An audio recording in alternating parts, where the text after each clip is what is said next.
Celebrities who fake their death. Michael Jackson.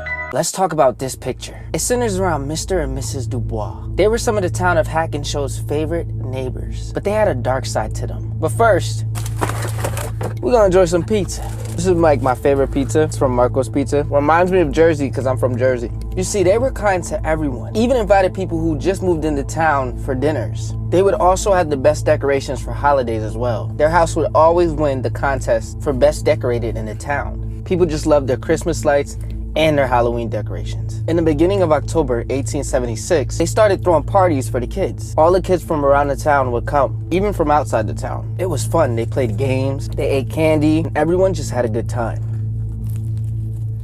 But out of the 20 kids that came over that night, about 4 went missing. And after about 3 weeks of searching, the case went slow and they gave up. Halloween finally came around, and the contest for the best decorations, of course, went to the Dubois. That night while trick-or-treating, one of the boys in town named Sam went up to one of the decorations. When he grabbed the mask off, he realized it was one of the children who went missing. The child was stuffed and put on display in front of the yard as a decoration. The Dubois, who saw this and not wanting to get caught, grabbed the little kid inside, adding him to their collection. No one suspected a thing because the Dubois was so kind and nice to everyone. It wasn't until years later on their deathbed that they admitted at throwing parties every year to steal a child or 3 and told police that they could find all the missing children in their basement. The reason they did it was because they needed decorations realistic enough so they could always win those contests. Scariest videos on the internet, part 4. This is a famous statue that is said to be haunted. And someone cut its eyes moving on camera.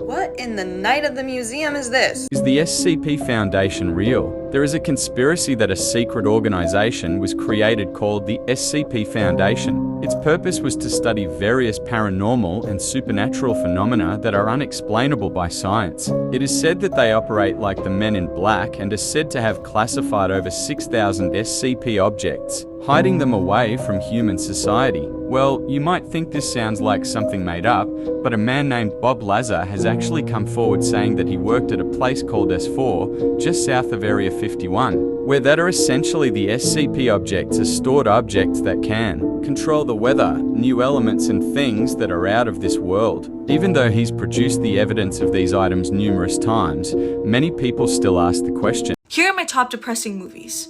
AKA don't watch them unless you want to get really sad. So, number 1, The Sadness. It's extremely bloody and disgusting. There's a lot of scenes. Last but not least, Speak No Evil. This case took 40 years to get solved. On October 9th, 1980, a roommate discovered 20-year-old Michelle Wyatt lying dead in her living room inside her condo complex at 10586 Kerrigan Court in Santee, California. The autopsy revealed that she had been sexually assaulted and strangled to death.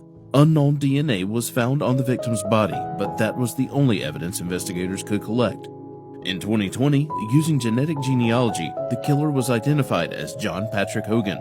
He died from a heart attack on October 9, 2004, exactly 24 years since Michelle's murder at the age of 42. The family of this missing girl found out via the media that she'd been murdered, butchered, and sold as kebab meat. This case will put you off ever eating a kebab again. Charlene Downs disappeared aged just 14 years old in November 2003. She was living in Blackpool, UK, and was last seen in an area containing many kebab shops and takeaways. While out with her friends one night, Charlene bumped into her mum. Her mum said that Charlene needed to be home by 10 PM that night, which was quite typical for Charlene. Tragically, this would be the last time that her mum would ever see Charlene alive. When Charlene didn't turn up by 10 p.m, her dad went out on his bike looking for her for around half an hour. When he couldn't find her, he just presumed that she'd stayed over at her friend's house and went home and went to sleep.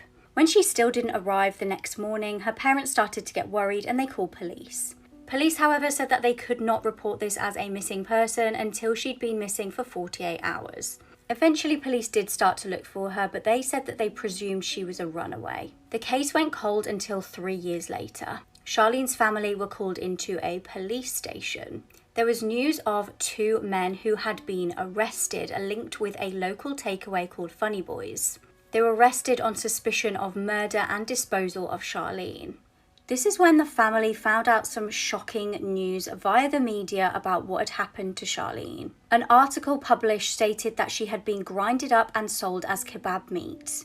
One of the brothers of the men who had been arrested had heard them bragging about doing this. Now, Charlene's disappearance actually unearthed the fact that these takeaways were being used as a front for P rings, where men were luring teenagers in with food and alcohol in exchange for things I cannot repeat on this app.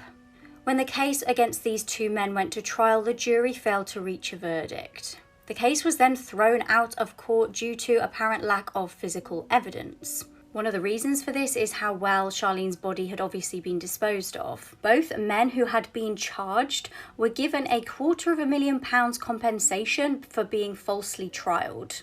Around a week after the trial, Charlene's mum was actually arrested for stabbing her husband. He declined to press charges, saying that he knew she had been stressed. Members of the family were also charged with racially aggravated assault against the brother of the man who'd been charged with murder, and also punching the man who'd been charged with helping dispose of her body. In August 2017, police arrested a 51-year-old man who lived in Blackpool at the time of Charlene's disappearance. This was on suspicion of murdering her, however, he was released just 2 days later.